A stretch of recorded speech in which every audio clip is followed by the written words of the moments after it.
반갑습니다. 오늘은요, 자경농지에 대한 양도소득세 감면에 대해서 저의 생각을 말씀드리도록 하겠습니다. 8년 제촌 자경하면은 최대 1억까지 감면을 받을 수가 있잖아요. 그런데 우리가 주택 비과세 같은 경우는 지금 12억까지 물가 상승률을 반영해가지고 9억을 하다가 12억까지 올라갔잖아요. 도시에 주택을 하나 갖고 있는 분들은 이 주택을 매도했을 때 12억까지는 비과세를 받기 때문에 세금에 대해 굉장히 자유로운데요. 이 농지 같은 경우, 농촌에 있는 사람인 경우에는 주택이 12억까지 갈 일이 없잖아요. 그래서 상대적으로 굉장히 농촌에 있는 분들이 재테크하기가 굉장히 어렵지 않나 이런 생각이 들었습니다. 그리고 많은 분들이 서울이나 대도시에 투자를 하는 이유는 비과세 제도 때문에 그렇죠. 주택 비과세 제도가 상당히 크기 때문에 몰리는 경향이 분명히 있다. 그래서 상대적으로 농촌에 있는 분들은 이런 세금에 있어서도 역차별을 받는 게 아닌가라는 생각이 들었습니다. 그래서 농민에게는 주택 플러스 농지를 합쳐서 12억까지는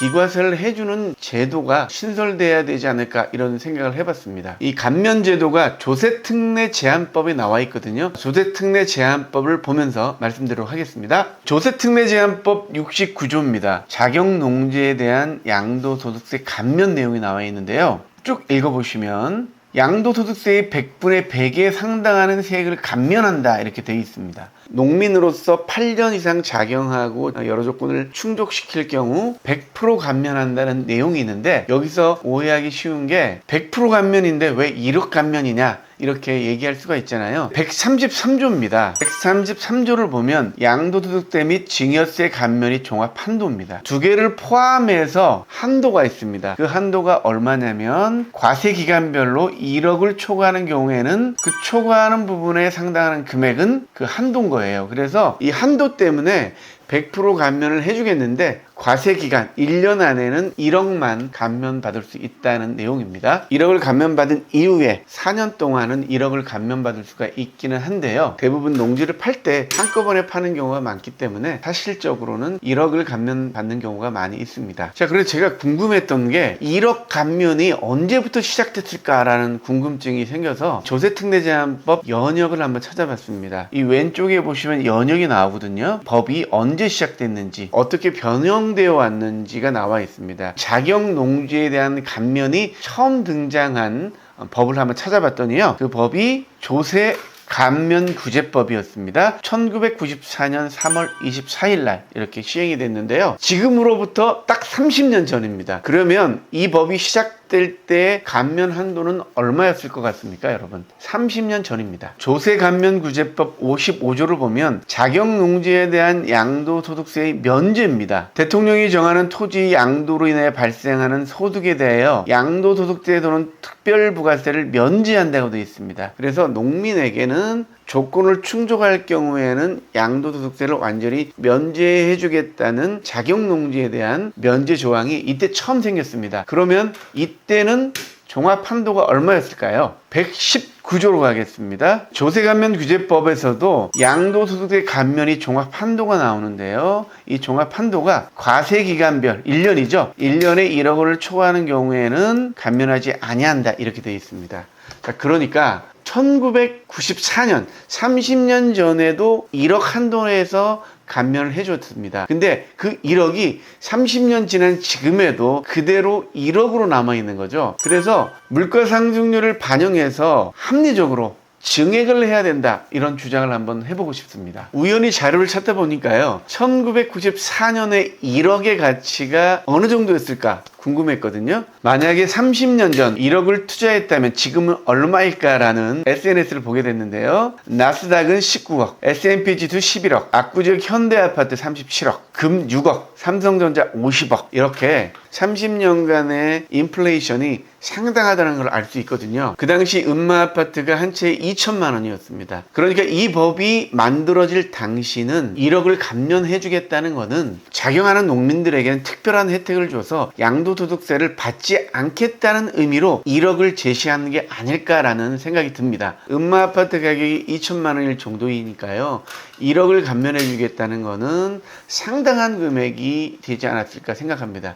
지금으로 얘기하면 10억 정도 수준이 되지 않을까 이런 생각이 듭니다. 그래서 농지 양도세 감면도 94년도의 수준에 머물러 있는 지금 상황을 물가 상승률 정도만이라도 반영을 해서 현실화 시켜달라는 그런 이야기입니다. 주택 비과세가 12억이 되다 보니까 많은 분들이 복잡한 도심으로 몰려드는 이유, 그리고 돈이 거기로 몰려드는 이유도 분명히 이 주택 비과세 제도가 너무 크기 때문에 그렇지 않나 이런 생각이 듭니다. 역차별받는 농민들을 위해서라도 농민들은 수십 년간 이 농사를 짓거든요. 그래서 이 부동산이 이제 생을 마감할 때 정도에는 본인에게 어느 정도 큰 수익이 나면 좋지 않을까 이런 생각이 드는데, 양도소득세 감면액이 주택에 비해서 너무 작습니다. 그렇기 때문에 여러 가지 대안을 한번 생각해 볼 수가 있는데요. 장기 보유 공제에 대해서 부동산의 경우 15년 이상은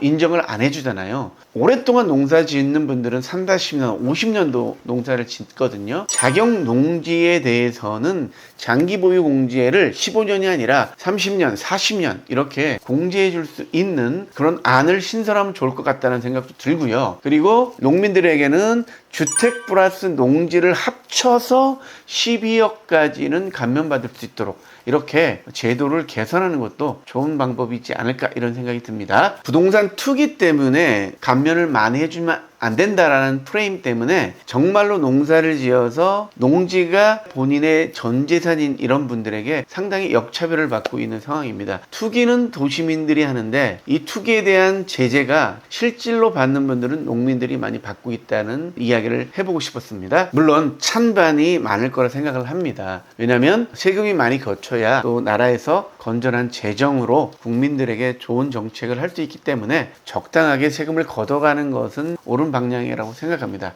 그런데 왜 농민들에게만 혜택을 주지 않느냐 이 말이죠. 식량 안보 때문에 농촌에 있는 농지는 절대 농지로 묶어놓고 절대로 가격이 상승하지 못하는 그런 땅을 만들어 놨잖아요. 하지만 도시에 있는 땅은 수천 배, 수만 배까지 올라가는 상황이잖아요. 그런데 도시에 있는 분들은 주택 비과세 12억까지 받을 수 있고 농민들은 기껏해야 1억 정도 감면받을 수 있다는 게 이거 굉장히 차별이 심하지 않나 이런 생각이 듭니다. 그래서 농촌은 더욱더 슬럼화가 될 수밖에 없는 그런 상황인 거죠. 물론 현실성은 없습니다. 하지만 역차별받는 농민들에 대한 생각을 한번 해볼 수 있는 기회가 되지 않을까 생각이 듭니다. 1994년도에 1억이었던 게 30년 지난 지금도 1억이라는 거죠. 그렇기 때문에 물가 상승률을 반영해서 1994년도에 1억만큼 현실화해가지고 8년 자격 농민에 대한 양도소득세를 감면할 것을 촉구드립니다. 여러분이 다양한 의견을 주시면요, 댓글을 보고 또 여러분과 함께 의견 나누도록 하겠습니다. 그러면 다음 시간에 더 좋은 내용으로 찾아뵙겠습니다. 감사합니다.